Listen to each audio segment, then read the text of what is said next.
entre les mains de l'ennemi. Le porte-pouvoir par la situation sécuritaire dans la partie est de la République démocratique du Congo. La réaction de Kinshasa ne s'est fait pas attendre sur la recrudescence de l'insécurité à Goma. Lambert Mende a lors d'un point de presse rassuré que la RDC n'a pas peur du Rwanda et ne laissera aucune portion de son territoire entre les mains de l'ennemi. Le porte-parole du gouvernement par la même occasion appelé la communauté internationale à s'impliquer pour soutenir les efforts entrepris par le gouvernement pour le rétablissement de la paix dans l'est du pays.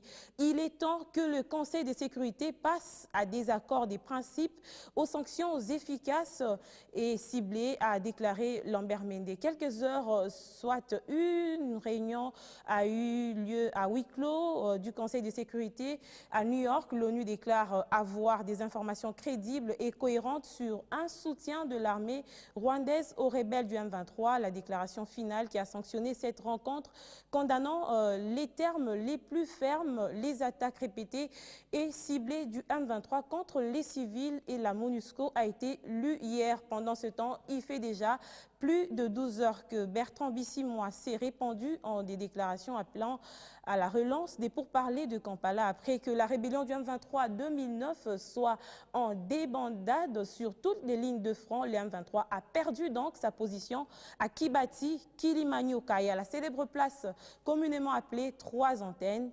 Une fois de plus, les FRDC ont prouvé leur bravoure sur le terrain. Patrick Sialoua, vous êtes en ligne. Quelle est la situation actuelle à Goma?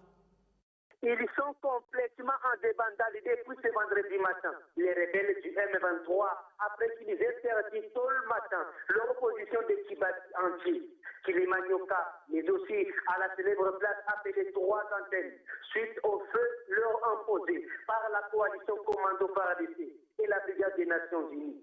Étant dans l'incapacité de résister aux feux des forces loyalistes, les rebelles du M23 se sont retranchés dans les parcs de Virunga, où les éléments commando FARDC les poursuivent dans l'objectif de prendre d'abord Kibumba avant de descendre sur Rutshuru. Pour le porte-parole militaire des FARDC au Nord Kivu, le lieutenant-colonel Olivier Amouli, contacté, celui-ci a déclaré que le M23 ne s'est pas retiré volontairement du front, mais plutôt c'est par la force que cela a été fait.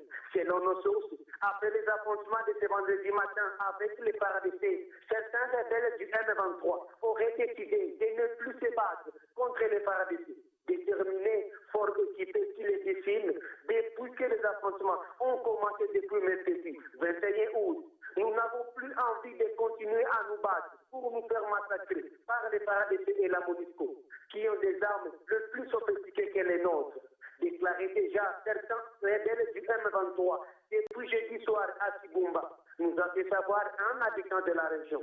Pour les rebelles du M23, ils sont réfugiés et se sont retranchés vers les collines de Tchandou et d'autres, vers Rumangabo. Olivier Amouli en a profité pour lancer un appel aux rebelles du M23, se disant congolais, de revenir à la raison en déposant leurs armes et de se faire massacrer par les FARDC